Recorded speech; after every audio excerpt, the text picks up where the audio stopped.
ಇದು ತಟ್ಟೆನ ಹರಿವಾಣನ ಇದ್ರಲ್ಲೇ ತಂಬಿಟ್ಟು ಕಟ್ಬಿಡ್ಬೋದು ಅಲ್ವಲ್ಲ? ನಿಮ್ಮ ಮಟ್ಟಿಲಿ ಇಷ್ಟ ಚಿಕ್ಕ ತಟ್ಟೆನಾಗ ತಂಬಿಟ್ಟು ಕಲ್ಸಿರೆ? ಏಯ್ ಈ ತಟ್ಟೆ ಹಾಕಲ್ಲ, ಮುಂದಕ್ಕೈತೆ ನೋಡು ಅದು. ಇದ್ರಾಗ ಕಲಿಸ್ಬೇಕು. ಓ ಚಂದಾಗೈತಿ. ಬರೀ ತಟ್ಟೆ ನೋಡಿ ಹೆಂಗಂದಿದ್ಯಲ್ಲ, ತಟ್ಟೆ ಒಳಗಡೆ ಎಷ್ಟು ಐಟಮ್ ಐತೆ ಗೊತ್ತಿಲ್ಲ. ಒಬ್ಬಿಟ್ಟು, ರೊಟ್ಟಿ, ಜಾಂಗಿರಿ, ಅಲ್ವಾ, 108 ಬಗೆ ಕಳ್ಳ. ಊಟ ಮಾಡು. ಅವನಿಲ್ಲ ಅಂದ್ರೆ ಈ ಊಟಕ್ಕೆ 300 ರೂಪಾಯಿ ಇದ್ರು ಇರ್ತದಲ್ಲ. ಲೇ ಗುರ್ಕೆ, ದೊಡ್ಡವ್ರ ಮನೆ ಮದುವೆ ಊಟವಾ ಹಿಂಗ ಅಳ್ದಾರ? ನಮ್ ದಂಡುಗಳು ಅಂದ್ರೆ ಏನ್ ಸಾಮಾನ್ಯವಾ? ಭರ್ಜರಿ ಆಗದೆ. ಊಟ ಮಾಡೋ ಸುಮ್ಕೆ ಎಲ್ಲ ಆರಾಮಾಗಿ ಊಟ ಮಾಡಿ.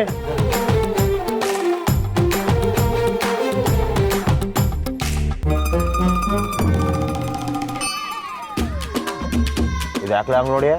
ನಿನ್ ತೊಟ್ಟೆಲಿ ಊಟ ಅದೇ ತಾನೆ, ತಿನ್ಲ. ಏನ್ ಭಾರಿ ಚಂದಾಗದಂಗ ನಂಗೆ. ಏನೋ ನಮ್ಮ ಅವ್ವ ಕೈ ಹಿಡಗಿಂತನ ಏನೋ ಪಾಪ ನಮ್ಮ ಅವ್ವ ಹೊಸಿ ತುಪ್ಪ ಕಮ್ಮಿ ಹಾಕ್ತಾಳಪ್ಪ. ಅದು ಯಾಕೆ? ಅಲ್ಲಿ ಕೂತನಲ್ಲ ನಮ್ಮಪ್ಪ ಮೀಟ್ರಿ, ಅವನು ತುಪ್ಪದ ಬಟ್ಲ ತಗೊಂಡೋಗಿ ಬೀಳು ಲವ್ ಸಿಗ್ತಾನೆ, ಅದಕ್ಕೂ ಬೀಗ ಹಾಕ್ತಾನೆ.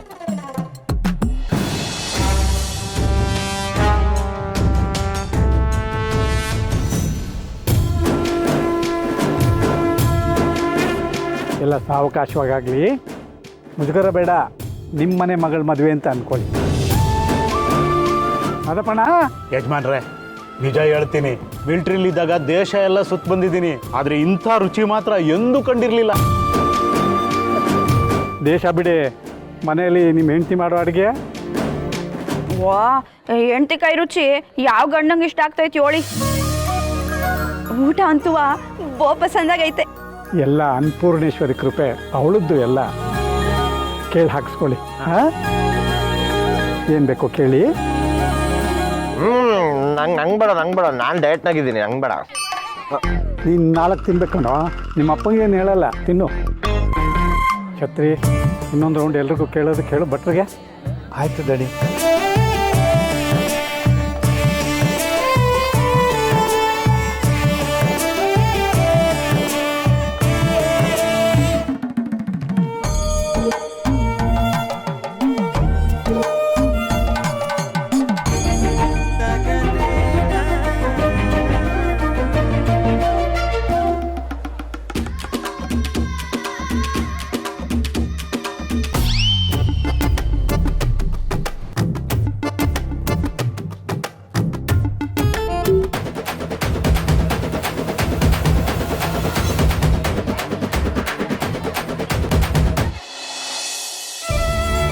ಇವಾಗ ಹೆಸರು ಬದಲಾಯಿಸೋ ಶಾಸ್ತ್ರ ಇದೆ.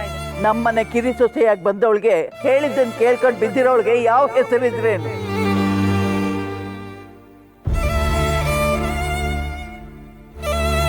ಪಾರು, ಮದ್ವೆ ಹೆಣ್ಣು ಕಣೆ, ನೀನು ಕಣ್ಣೀರು ಹಾಕ್ಬೇಡ್ವೆ. ಈ ಮದ್ವೆಯಿಂದಾನೆ ಕಣ್ಣೀರು ಹಾಕ್ತೀನಿ ಅಂತ ನಿನಗೆ ಗೊತ್ತಿಲ್ವಮ್ಮ? ಗೊತ್ತು ಬರೋ, ಆದ್ರೆ ನಾವೇನು ಮಾಡೋ ಸ್ಥಿತಿಲಿಲ್ಲ ಅನ್ನೋದು ನಿನ್ಗೂ ಚೆನ್ನಾಗಿ ಗೊತ್ತಲ್ವಾ? ಅಮ್ಮ, ಏನು ಮಾಡೋ ಸ್ಥಿತಿಲಿಲ್ಲ ಅಂದ್ರೆ ನಾನು ಅಳ್ತಾ ಕೂರ್ಬಾರ್ದು ಅಂತನ? ಆಗಿರೋ ನೋವನ್ನ ತೋರಿಸ್ಕೋಬಾರ್ದು ಅಂತನ? ಬೇಕಿದ್ರೆ ಹೇಳಿ, ಉಸಿರಾಡೋದನ್ನು ನಿಲ್ಲಿಸ್ಬಿಡ್ತೀನಿ. ಬಿಡ್ತು ಅನ್ನೆ ಪಾರು, ಯಾಕೆ ಹೀಗೆಲ್ಲ ಮಾತಾಡ್ತೀಯ? ಮದುವೆ ಆದಾಗಿಂದ ಒಂದಿನಾನು ನೆಮ್ಮದಿ ಕಂಡಿಲ್ಲ ನಾನು. ಮಗಳ ಮದುವೆ ಒಳ್ಳೇದಾಗತ್ತೆ ಅಂದರೆ ಇಲ್ಲಿ ನಡೀತಿರೋದೇ ಬೇರೆ. ನೀವು ದೊಡ್ಡವರು ಕಣ್ಣೀರು ಹಾಕಿ ಕಟ್ಟಾಕ್ಬಿಡ್ತೀರ. ಅನ್ಯಾಯ ಆಗ್ತಿರೋದು ನನಗಮ್ಮ. ನೀವಿಬ್ರು ಅಂತೂ ನೆಮ್ಮದಿಯಾಗಿ ಬದುಕ್ತಿಲ್ಲ. ಕಡೆ ಪಕ್ಷ ನನ್ನ ಮಗಳಾದ್ರೂ ನೆಮ್ಮದಿಯಾಗಿ ಬದುಕಲಿ ಅನ್ನೋ ಆಸೆ ಕೂಡ ಇಲ್ಲೇ ಹೋಯ್ತಲ್ಲಮ್ಮ. ಹುಟ್ಟಾಗಿಂದ ಬಂದಿರೋ ಹೆಸರನ್ನ ಬದಲಾಯಿಸ್ತೀನಿ ಅಂತ ಅಂದಾಗ ಕೇಳಿಸ್ಕೊಂಡು ಹೆಂಗಮ್ಮ ಸುಮ್ಮನಿದ್ರಿ ನೀವು? ಅಪ್ಪಂಗೆ ಹೇಳಿದ್ರೆ ಕೊಟ್ಟ ಹೆಣ್ಣು ಕುಲಕ್ಕೆ ಹೊರಗೆ ಅಂತಾರೆ. ಅಂದರೆ ಹೆಣ್ಮಕ್ಳಿಗೆ ತನ್ನ ಹೆಸರು ಉಳಿಸ್ಕೊಳ್ಳೋ ಸ್ವಾತಂತ್ರ್ಯನೂ ಕೊಡಲ್ವಾ? ಕೊಡಲ್ಲ. ಯಾಕೆ ಕೊಡಬೇಕು?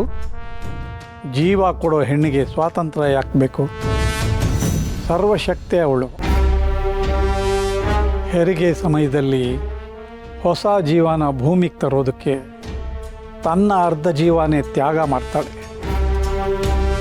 ಹುಟ್ಟಿದ ಮೇಲೆ ಅಪ್ಪನ ಹೆಸರು ಇಲ್ಲ ತನ್ನ ಕುಲದ ಹೆಸರು ಹಾಕ್ಕೊಳ್ಳೋದಕ್ಕೆ ತನ್ನ ಹೆಸರಲ್ಲಿ ಅರ್ಧ ಜಾಗನೇ ತ್ಯಾಗ ಮಾಡ್ತಾಳೆ. ಯೌವನಕ್ಕೆ ಬಂದ ಮೇಲೆ ತನ್ನ ಆಸೆ ಕನಸು ಎಲ್ಲದರ ಜೊತೆಗೆ ಹುಟ್ಟಿ ಬೆಳೆದ ತವ್ರ ಮನೆಯನ್ನು ತ್ಯಾಗ ಮಾಡಿ ಗಂಡನ ಮನೆಗೆ ಹೋಗ್ತಾಳೆ. ಇಂಥ ತ್ಯಾಗಮೂರ್ತಿ ಹೆಣ್ಣಿಗೆ ಸ್ವಾತಂತ್ರ್ಯ ಯಾಕೆ ಬೇಕು ಅಲ್ವಾ? ಪಾರ್ವತಿ MBBS ಅನ್ನೋ ಹೆಸರು ನೀನು ಮದುವೆ ಆದ ಕೂಡಲೇ ಮುರಿದು ಹೋಗುತ್ತೆ. ನೀನೊಬ್ಳು ಡಾಕ್ಟ್ರ್ ಪದಕ ಗೆದ್ದಿರೋದು ಕೂಡ ಮರ್ತು ಹೋಗುತ್ತೆ. ಕೊನೆಗೆ ಉಳಿಯೋದು ನಿನ್ನ ಕುತ್ತಿಗೆ ಕಟ್ಟೋ ತಾಳಿ ಒಂದೇ. ಇನ್ನು ಮುಂದೆ ಗಂಡಿನ ಕಡೆಯವರು ಏನು ಅನ್ಕೋತಾರೋ ಹಾಗೆ ಬದುಕಬೇಕು ನೀನು. ಪಾರ್ವತಿ, ಇದನ್ನ ನೀನು ಮದುವೆ ಅಂದ್ಕೊಂಡ್ರೆ ಅದು ನಿನ್ನ ತಪ್ಪು. ನನಗಿದು ವ್ಯವಹಾರ.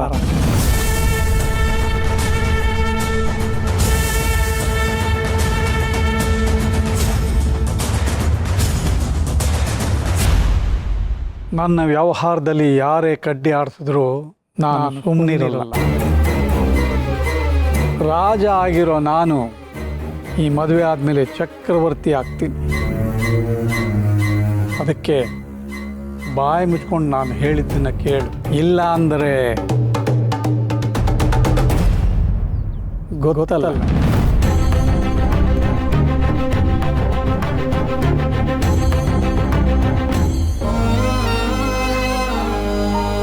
ಇದು ಮದುವೆ ಅಲ್ವಂತಮ್ಮ, ಬಿಸ್ನೆಸ್ ಅಂತೆ. ವಾವ್,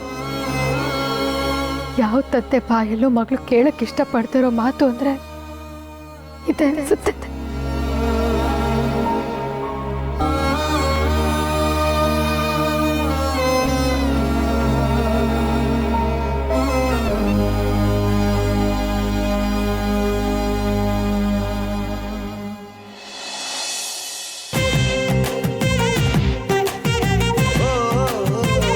ಪಿಂಕಿ ಬೇಬಿ, ಅಯ್ಯೋ ಹೋಲ್ಡ್ ಆನ್. ನೀಗ್ ಎಷ್ಟು ದಿನ ಅಂತ ಇದನ್ನೇ ಹೇಳ್ತಿರ್ತೀಯಮ್ಮೆ. ಹೇಳಿ ಹೇಳಿ ನನಗ್ ಡಿಸ್ಟರ್ಬ್ ಮಾಡ್ತಿದ್ಯಾ? ನೀ ಈ ತರ ಡಿಸ್ಟೆನ್ಸ್ ಮೇಂಟೈನ್ ಮಾಡಿ ಮಾಡಿ ನಾನ್ ಡಿಸ್ಟರ್ಬ್ ಆಗಿ ಹೋಗ್ತಿದ್ದೀನಿ. ನನ್ ಡ್ರೆಸ್ ಹೇಗಿದೆ ಅಂತ ಹೇಳಲೇ ಇಲ್ಲ. ಅದನ್ನ ಯಾಕೆ ಕೇಳ್ತೀಯ? ಎಷ್ಟೇ ಆದ್ರೂ ನಾನ್ ಸೆಲೆಕ್ಟ್ ಮಾಡಿದಲ್ವಾ. ನಿನ್ ಡ್ರೆಸ್ ಅಂತೂ ಚಿಂದಿ ಚಿತ್ರಾನ್ನ. ನಾನ್ ಚಿಂದಿ ಅವಳ ತರ ಕಾಣ್ತಾ ಇದ್ದೀನಾ? ಅಯ್ಯಯ್ಯೋ, ನಾನು ಆ ಥರ ಹೇಳಿಲ್ಲ ಕಣಮ್ಮಿ. ಅಂದ್ರೆ ನನ್ ಲೋಕಲ್ ಸ್ಟೈಲಲ್ಲಿ ಸಕ್ಕದ ಕಾಣಿಸ್ತಿದ್ಯಾ ಅಂತ ಹೇಳಿದೆ. ನನ್ ಗೊತ್ತಿಲ್ವಾ? ನೀನ್ ಲೋಕಲ್ ಬುದ್ಧಿ ಎಲ್ಲಿ ಬಿಡ್ತೀಯ ಹೇಳು? ಆ ಚೀಪ್ ಬುದ್ಧಿನ ಬಿಟ್ಟು ಆ ಮಾರಿಗುಡಿಯಿಂದ ಆಚೆ ಬಾ. ಬರ್ತೀನಿ. ನೀನು ಅವಾಗ ಮನೆಯಿಂದ ಆಚೆ ಬಂದು ನೋಡ್ತಾ ಇದ್ರೆ ಸ್ವಲ್ಪ ಎನರ್ಜಿ ಬರುತ್ತಪ್ಪ.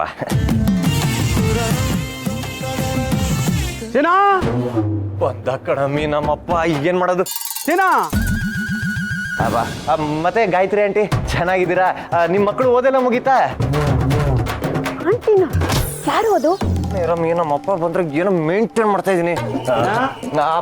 ಯಾರ ಜೊತೆ ಮಾತಾಡ್ತಾ ಇದೀಯಾ? ಯಾರಲ್ಲ ಇವರು? ಅಪ್ಪ, ಇವರು ನಮ್ಮ ಪಕ್ಕದೂರವರು ಗಾಯತ್ರಿ ಆಂಟಿ ಅಂತ. ಹೌದಾ? ನಮಸ್ಕಾರ ತಾಯಿ. ಛತ್ರದಲ್ಲಿ ಕೆಲಸ ಇದ್ಕೊಂಡು ಇಲ್ಲಿ ಏನ್ಲಾ ಮಾಡ್ತಾ ಇದ್ಯಾ? ಅಲ್ಲ ತಾಯಿ, ಹಿಂಗ್ ಕೇಳ್ತೀನಿ ಅಂತ ಬೇಜಾರು ಮಾಡ್ಕೋಬೇಡಿ. ಈ ಸೇರಿಗೆ ಯಾಕೆ ಹಾಕೊಂಡಿದ್ದೀರಾ? ಈ ಕೊರೋನಾ ಗಿರ್ನ ಎಲ್ಲ ಹೊಂಟೋಯ್ತಲ್ಲ. ಇದು ನಮ್ ಕಡೆ ಸಂಪ್ರದಾಯ ಸರ್. ಕ್ಷಮಿಸಿ ತಾಯಿ. ಲೇ ನನ್ನ ಮಗನೇ, ಕವರ್ಗೆ ತಾಂಬೂಲ ತುಂಬಿಸ್ತವ್ರೆ, ಹೋಗಿ ಕೈ ಜೋಡಿಸು. ಹ್ಞೂ ಅಪ್ಪಯ್ಯ, 5 ನಿಮಿಷ. ನೀನ್ ಹಿಂಗೆ ಹೋಯ್ತಾ ಇರೋ, ಹಿಂದೆನೇ ಬರ್ತೀನಿ. ಸೊಳ್ಳೆ. ಅಯ್ಯಯ್ಯೋ, ಎಂತ ಕಾಲ ಬಂತಪ್ಪ. ಆಂಟಿಯರೆಲ್ಲ ಚಿಕ್ಕ ಹುಡುಗಿಯರ ಡ್ರೆಸ್ ಹಾಕ್ತವ್ರೆ. ಆಂಟಿಯರು ಯಾರು, ಚಿಕ್ಕ ಹುಡುಗಿಯರು ಯಾರು, ಮುದುಕಿಯರು ಯಾರು ಒಂದು ಗೊತ್ತಾಗ್ತಾ ಇಲ್ಲ. ಇವ್ರ ಆಂಟಿನೇ? ಹೌದಾ? ಹಂಗಾದ್ರೆ ಸರಿ.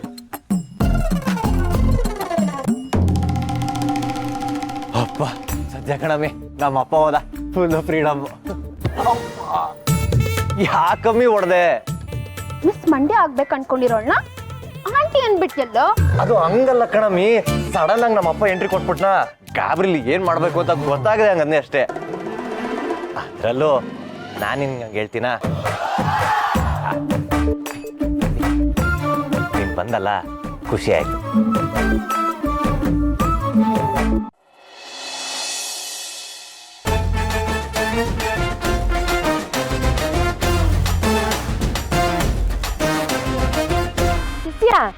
ಏನೇ ಮಾಡ್ತಿದ್ಯಾ? ಅಯ್ಯೋ ಗುರುವೆ, ಈ ಮೂಟೆನ ಪುರೋಹಿತ್ರಿಗೆ ತಲುಪಿಸ್ಬೇಕಿತ್ತು, ಅದಕ್ಕೆ ತಗೊಂಡು ಒಯ್ತಾ ಇದ್ದೆ. ಗುರುವೆ, ನೀನೊಂಚೂರು ಸಹಾಯ ಮಾಡೆ. ಏನೇ ಮುಟ್ಟೆ, ತಾಂಬೂಲನೆಲ್ಲ ಚೀಲಕ್ಕೆ ತುಂಬ ಆಯ್ತಾ? ಹ್ಞೂ ಆಯ್ತು. ಯಾಕೆ? ಆಯ್ತಾ? ಮತ್ ನಮ್ಮ ಅಪ್ಪ ಯಾಕೆ ಹೋಗ್ಬಿಟ್ಟು ತಾಂಬೂಲನೆಲ್ಲ ಚೀಲಕ್ಕೆ ತುಂಬಿಟ್ಟು ಸಹಾಯ ಮಾಡುವಂತ ಕಳಿಸ್ತಾ? ನಮ್ಮ ಅಪ್ಪಂಗೆ ಏನೋ ಸುಮ್ಮನೆ ಕೂತಿದ್ರೆ ಹಾಕಿಲ್ಲ, ಹೊಟ್ಟೆ ಉರಿ. ಹೆಂಗೋ ಬಂದಿದ್ಯಲ್ಲ, ಈ ಮೂಟೆನ್ ಸ್ವಲ್ಪ ಪುರೋಹಿತ್ರ ತನಕ ಎತ್ಕೊಂಬಾ ಬಾ. ಏನೋ ಈ ಮೂಟೆನ ಅಲ್ಲಿ ತಗೊಂಡೋಗಿಡ್ಬೇಕಾ? ಅಬ್ಬಾ, ನಾನು ಹೇಳಿದ್ ಈ ಮೂಟೆನ ಅಲ್ಲಿಡ್ಬೇಕಾ? ಈ ನನ್ ಮಗ ಏನ್ ಅನ್ಕೊಂಡಿದ್ಯಾ ನೀನು? ನಾನು ಸಿಕ್ಕಾಪಟ್ಟೆ ಬಿಸಿ ಇದೀನಿ. ಹೋಗಿ ಇಂಥ ಜುಜ್ಬಿ ಕೆಲಸ ನನಗೆ ಹೇಳ್ತಿದ್ಯಲ್ಲ. ಯಾಕೆ? ನೀನ್ ನಿಮ್ಮಪ್ಪ ಹೇಳಿದ್ರೆ ಮಾತ್ರ ಕೆಲಸ ಮಾಡದಾ? ಸರಿ ತಾಳ್ ಹಾಗಾದ್ರೆ. ತಾಯಿ, ಈಗೇನು ಮೂಟೆ ತಗೊಂಡೋಗಿ ಅಲ್ಲಿಗೆ ಇಡ್ಬೇಕು ತಾನೆ? ಇಡ್ತೀನಿ, ನಮ್ಮಪ್ಪನ್ ಮಾತ್ರ ಕರಿಬೇಡ. ಸರ್ಕಾರ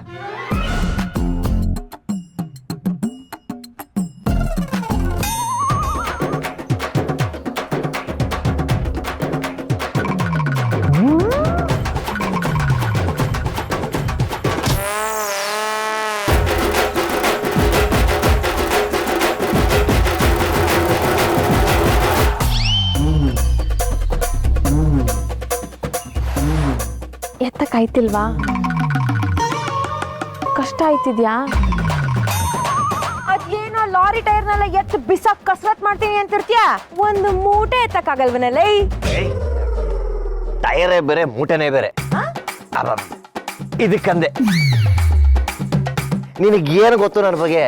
ಜಿಮ್ಮಲ್ಲಿ ಎಷ್ಟು ಕೆಜಿ ಡಂಬಲ್ಸ್ನ ಎಷ್ಟು ಬಿಸಾಕ್ಬಿಟ್ಟಿದ್ದೀನಿ ಅಂತ. ಅದು ಕೈ ಜಾರ್ತೈತೆ, ಇದು ಗ್ರಿಪ್ ಸಿಗ್ತಾ ಇಲ್ಲ, ಅದಕ್ಕೆ ಎತ್ತಕ್ಕಾಯ್ತಿಲ್ಲ. ನಿಮ್ ಬಾಡಿಗೊಂದು ನಿಂಬೆಣ್ಣಿ ಒಳ್ಸಿ ಬಿಸಾಕ ಬರಲ್ಲ ಈ ಕಡೆ. ಹಿಡ್ಕೋ, ಇದನ್ನಾದ್ರೂ ಎಸಿ.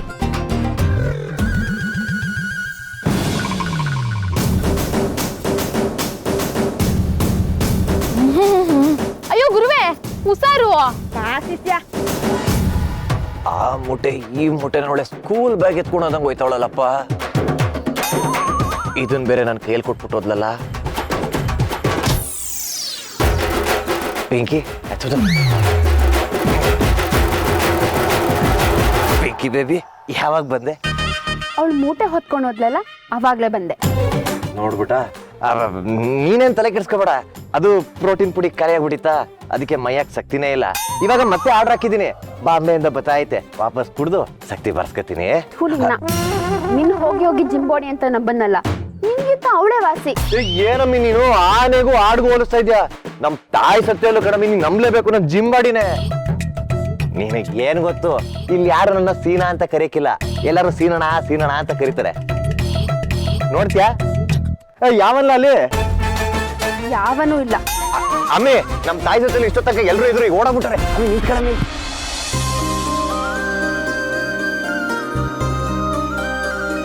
ಶಿವು, ಏನಪ್ಪ ಇದು ಇಷ್ಟೊಂದು ಬೆವರ್ತಿದ್ಯಲ್ಲ? ಏನತ್ತೆ ನೀನು 1000 ರೂಪಾಯಿ ಸೀರೆಯಲ್ಲಿ ನಾನು ಬೆವರಿಸ್ತಿದ್ಯಲ್ಲ? ತಪ್ಪೇನು? ಅಣ್ಣನ ಮಗನಾಗಿ ಅತ್ತೆ ಮಗಳ ಮದುವೆನಲ್ಲಿ ಕತ್ತೆ ಥರ ಚಾಕ್ರಿ ಮಾಡ್ತಿದ್ಯಲ್ಲ, ಅದು ತಪ್ಪಲ್ವಾ? ನಾನು ಮಾಡಿದೆ ಇನ್ಯಾರು ಮಾಡ್ತಾರತ್ತೆ? ಹಾಳು ಮಾಡಿದ ಹಾಳು, ಮಗ ಮಾಡಿದ ಮಧ್ಯಮ, ತಾನು ಮಾಡಿದ ಉತ್ತಮ ಅಂತ ಮಾತೇ ಇಲ್ವೇ? ಯಾರಾದರೂ ಬಾಯಿ ಕೊಡೋಕ್ಕಾಗತ್ತೇನಪ್ಪ? ಮತ್ತೆ ಊಟ ತಿಂಡಿ ಮಾಡ್ತಿದ್ಯಾ ತಾನೆ? ಅದೆಲ್ಲ ಮಾಡದೆ ಗಾಡಿ ಓಡದೇ ಇಲ್ಲ ಅತ್ತೆ. ನಿಮ್ಮ ಮನೆ ನೋಡ್ಕೊಂಡಂಗೆ ನಮ್ಮ ಮನೆ ನೋಡ್ಕೋತಿಯಲ್ಲ ಕಂದ. ನಿನ್ನಂಥವನು ನನ್ನ ಮಗನಾಗಿ ಹುಟ್ಟಬೇಕಿತ್ತು. ಅಳಿಯಾನೂ ಒಂಥರ ಮಗನೇ, ಆದರೆ ನನ್ನ ಮಗಳನ್ನ ನಿನಗೆ ಧಾರೆ ಹೇರ್ಕೊಟ್ಟು ನಿನ್ನನ್ನು ನನ್ನ ಅಳಿಯ ಅಂತ ಹೇಳೋ ಪುಣ್ಯ ದೇವ್ರು ನನಗೆ ಕೊಡಲಿಲ್ಲ ಕಣೋ.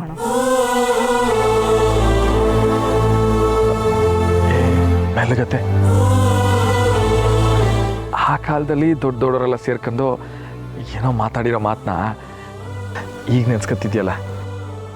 ಇಲ್ಲ ಕಣೋ, ನಿನ್ನಂಥವನು ಅಳಿನಾಗಿ ಮನೆಗೆ ಬಂದರೆ ಆ ಮನೆ ದೇವ್ರ ಗುಡಿ ಆಗುತ್ತೆ. ನನಗೂ ತುಂಬ ಆಸೆ ಇತ್ತು ನನ್ನ ತವ್ರ ಮನೆ ಜೊತೆ ನಂಟು ಗಟ್ಟಿ ಮಾಡ್ಕೋಬೇಕು, ಶಿವು ನನ್ನ ಅಳಿಯ ಆಗಬೇಕು, ಪಾರುನ ನಿಮ್ಮ ಮನೆಗೆ ಧಾರೆ ಏರ್ಕೊಡ್ಬೇಕು ಅಂತೆಲ್ಲ ಆಸೆ. ಆದರೆ ಏನು ಮಾಡೋದು, ಕಾಲ ನಮ್ಮ ತಾಳಕ್ಕೆ ತಕ್ಕನಂತೆ ಹೆಜ್ಜೆ ಹಾಕಲ್ವಲ್ಲಪ್ಪ. ಅತ್ತೆ ನೀನು ಒಳ್ಳೆ ಏನೇನೋ ಯೋಚನೆ ಮಾಡ್ಕೊಂಡು ಆರೋಗ್ಯ ಒಳ್ಳೆ ಗಂಡ ಸಿಗ್ತಾನೆ, ಅವಳು ಬಾಳು ಸಂದಾಕಿರ್ತೈತೆ. ನನ್ನ ಸಮಾಧಾನಕ್ಕೆ ಮಾತು ಹೇಳಬೇಡ ಶಿವು. ಸೋಮೇಗೌಡ ಇಂಥ ಹುಡುಗ ಅಂತ ತಿಳ್ಕೊಳ್ದೆ ಇರೋಷ್ಟು ದಡ್ಡಿ ನಾನಲ್ಲ. ಇಲ್ಲ ಕಣತೆ, ನೀ ನನ್ನ ಕಣ್ಣಂಗೆ ಗಂಡು ಸೋಮೇಗೌಡ ಅಲ್ಲ, ಪಾರುಗೆ ದೇವ್ರಂತ ಹುಡುಗ ಸಿಗ್ತಾವನೆ. ಅತ್ತೆ ಆ ಮಾಕಾಳವ ಒಳ್ಳೆ ದಾರಿ ತೋರಿಸ್ತಾಳೆ, ಕಾಲ ಎಲ್ಲದಕ್ಕೂ ಉತ್ತರ ಕೊಡ್ತೈತೆ. ನೋಡ್ತಾ ಇರಬೇಕಾದ್ರೆ ಪಾರು ಮದುವೆ ಆದ್ಮೇಲೆ ಏಟ್ ಖುಷಿಯಾಗಿರ್ತಾಳೆ ಅಂದ್ರೆ ಅಂಥವ್ಗಳಿಗೆ ಬಂದೇ ಬರ್ತದೆ. ಅಕ್ಕ ಹೇಳ್ತಿರೋದು ನಿಜ ಶಿವು. ನಿಮ್ಮನೆಯಿಂದ ಹೆಣ್ಣು ತರಕ್ಕಾಗ್ಲಿಲ್ಲ, ನಮ್ಮನೆಯಿಂದ ಹೆಣ್ಣು ಕಳ್ಸಕ್ಕಾಗ್ಲಿಲ್ಲ. ಅಕ್ಕನಿಗೆ ಆ ನೋವಿದೆ. ಅಯ್ಯೋ, ಅದ್ರ ಬಗ್ಗೆ ಇಲ್ಲ ಅವಾಗ ಮಾತಾಡೋ ಪ್ರಯೋಜನ ಇಲ್ಲ ಬಿಡು. ತಗೋ, ನಿನಗೆ ಅಂತ ಹೊಸ ಬಟ್ಟೆ ತಂದಿದ್ದೀವಿ, ಹಾಕೋ. ಅತ್ತೆ ಇದೆಲ್ಲ ಯಾಕತ್ತೆ? ಯಾಕೋ ಬೇಡ ಅಂತ್ಯಾ? ನಿನಗೆ ಅಂತ ಒಂದು ಒಳ್ಳೆ ಹುಡುಗಿ ಸಿಗೋದು ಬೇಡವಾ? ಈ ಬಟ್ಟೆನ ಹಾಕೊಂಡು ನೀನು ಇಡೀ ಛತ್ರ ಸುತ್ತಬೇಕು. ಇದೇ ಮದುವೆಯಲ್ಲಿ ನಿನಗೆ ಒಳ್ಳೆ ಹುಡುಗಿ ಸಿಗಬೇಕು, ಅದೇ ನಮ್ಮ ಆಸೆ. ಏ ಸುಮ್ಕಿರತ್ತೆ, ನಮಗೆಲ್ಲ ಯಾರು ಸಿಗ್ತಾರೆ? ಯಾಕೋ ಶಿವು ಆ ಥರ ಮಾತಾಡ್ತೀಯಾ? ನಮ್ಮ ಶಿವುನ ಗಂಡನಾಗಿ ಪಡೆಯೋಕೆ ಆ ಹುಡುಗಿ 100 ಜನ್ಮದ ಪುಣ್ಯ ಮಾಡಿರಬೇಕು. ನೋಡ್ತಾ ಇರು, ನಿಮ್ಮ ಅತ್ತೆಯಾಗಿ ಮಾತು ಹೇಳ್ತಿದ್ದೀನಿ, ಇದೇ ಮದುವೆ ಮನೇಲಿ ನಿಮ್ಮೊಂದು ಹುಡುಗಿ ಸಿಗ್ತಾಳೆ ನೋಡು. ಅವಾಗ ಅತ್ತೆ ಮಾತು ಸುಳ್ಳಾಗತ್ತಾ ನಿಜ ಆಗತ್ತಾ ಅಂತ.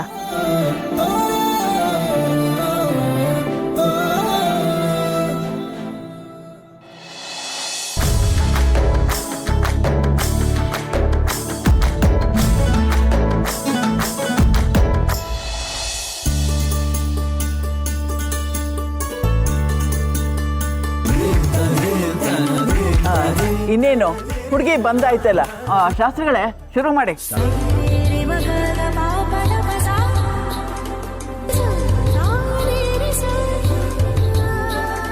ಏನು ಅನ್ಯಾಯ ಅಕ್ಕ ಇದು.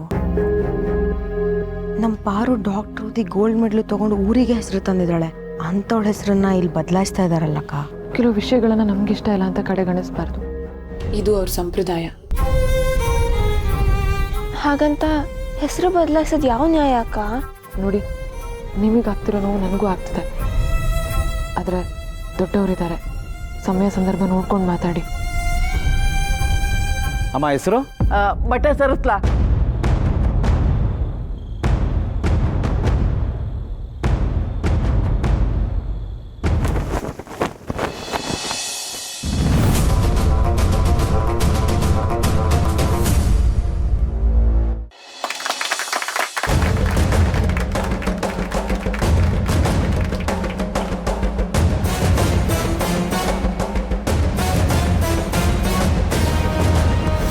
ಹುಡುಗಿ, ನಿಮ್ಮ ಅಪ್ಪ ಅಮ್ಮ ನಿನ್ನನ್ನು ಪಾರ್ವತಿ ಅಂತ ಹೆಸರಿಟ್ಟಿರ್ಬೋದು, ಚಿನ್ನ ಮುದ್ದು ಅಂತಲೂ ಕರೆದಿರ್ಬೋದು.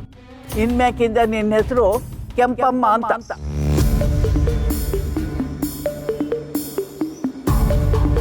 ಇದು ನಮ್ಮ ಮುತ್ತಜ್ಜಿ ಹೆಸರು. ನಮ್ಮ ಮನೆ ಬರೋ ಸೊಸೆಗೆ ಹಿರಿಯರ ಹೆಸರಿಡೋದು ನಮ್ಮ ಪದ್ಧತಿ. ನಮ್ಮ ಸೋಮನ ಹೆಂಡತಿಗೆ ಹೆಸರು ಶಾಶ್ವತವಾಗಿ ಉಳ್ಕೊಂಡ್ಬಿಡ್ತದೆ.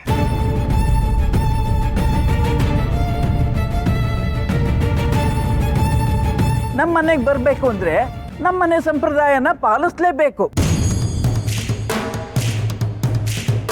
ನಮ್ಮ ಮನೆಗೆ ಬಂದು ಸೊಸೆರು ಅಜ್ಜಿ ಮುತ್ತಜ್ಜಿರ ಹೆಸರಿಟ್ಕೊಂಡ್ರೆ ನಮ್ಮ ಮಕ್ಕಳಿಗೆ ಒಳ್ಳೇದಾಯ್ತದೆ.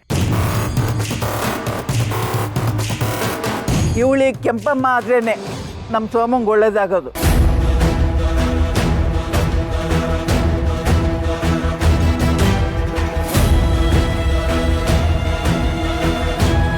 ಇವನಿಗೆ ಒಳ್ಳೇದಾಗುತ್ತೆ ಅಂತ ನಾನು ನನ್ನ ಹೆಸರು ಬದಲಾಯಿಸ್ಕೋಬೇಕಾ? ಯಾಕೆ ಇಷ್ಟೊಂದು ಸ್ವಾರ್ಥ?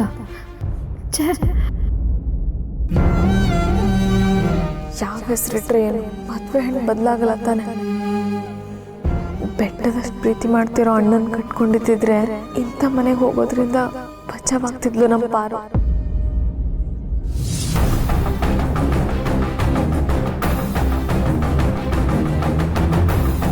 ಎಲ್ಲರೂ ನನ್ನ ಮುಖ ಯಾಕೆ ನೋಡ್ತಾ ಇದ್ದೀರಾ? ನನ್ನ ಹೆಸರು ಇಂದ್ರ ಅಂತ ಬದಲಾದ ಮೇಲೆ ನಾನು ಈ ಮನೆ ಸೊಸೆ ಆಗಿದ್ದು. ಬರೀ ಅವಳ ಹೆಸರು ಮಾತ್ರ ಅಲ್ಲ, ನನ್ನ ಹೆಸರು ಬದಲಾಯಿಸಿದ ಮೇಲೇ ನಾನು ಈ ಮನೆ ಸೊಸೆ ಆಗಿದ್ದು.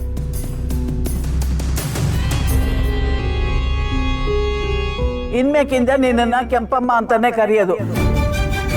ಅದೇನೋ ಬರುತ್ತಲ್ಲಪ್ಪ ಕಾರ್ಡು ಗಿಲ್ಡು ಅಂತ, ರೇಷನ್ ಕಾರ್ಡು, ಆಧಾರ್ ಕಾರ್ಡು. ಹ್ಞೂ ಅದರಲ್ಲೂ ಅಷ್ಟೇ ಪಾರ್ವತಿ ಅನ್ನೋದನ್ನು ತೆಗೆಸಿ ಕೆಂಪಮ್ಮ ಅಂತ ಬರೆಸ್ಬಿಡಿ.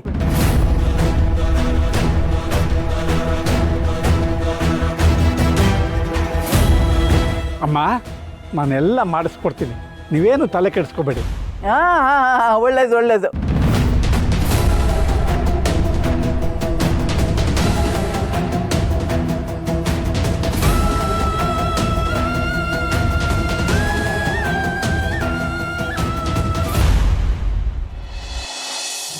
ಮಾವ ನನಗೆ ಇಲ್ಲಿರೋದಕ್ಕಾಗ್ತಿಲ್ಲ ಮಾವ, ಹುಚ್ಚಿಡ್ದಾಗ ಆಗ್ತದೆ. ಇನ್ನೊಂದು ಸ್ವಲ್ಪ ಹೊತ್ತಿದ್ರು ಉಸಿರು ಕಟ್ಬಿಡುತ್ತೇನೋ ಅನಿಸ್ತಿದೆ ಮಾವ.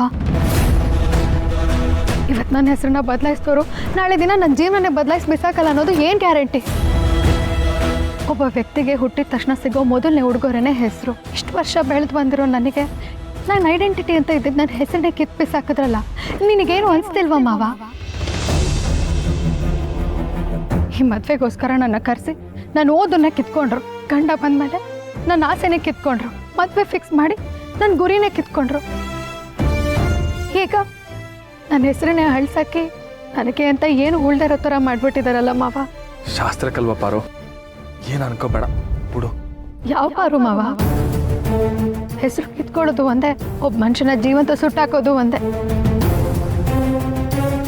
ಪಾರು ನೀನು ಹಿಂಗೆಲ್ಲ ಆಡಿದ್ರೆ ನಂಗೆ ಬಾಯು ಆಡಕ್ಕಿಲ್ಲ, ನಾಲ್ಗೇನು ಒಳ್ಳಕ್ಕಿಲ್ಲ. ಏನಾಗೋದು ಬೇಡ, ನಾನು ಸಿದ್ಧಾರ್ಥನ ಮದುವೆ ಆಗ್ತೀನಿ, ಆಮೇಲೆ ಬೇಕಿದ್ರೆ ಅಪ್ಪನ ಒಪ್ಪಿಸ್ತೀನಿ. ಮದುವೆ ಅಂತಿದ್ರೆ ಆ ಸಿದ್ದು ಜೊತೆಗೆ, ಇಲ್ಲಾಂದ್ರೆ ನನ್ನ ಮದುವೆನೇ ಆಗಲ್ಲ ಮಾವ.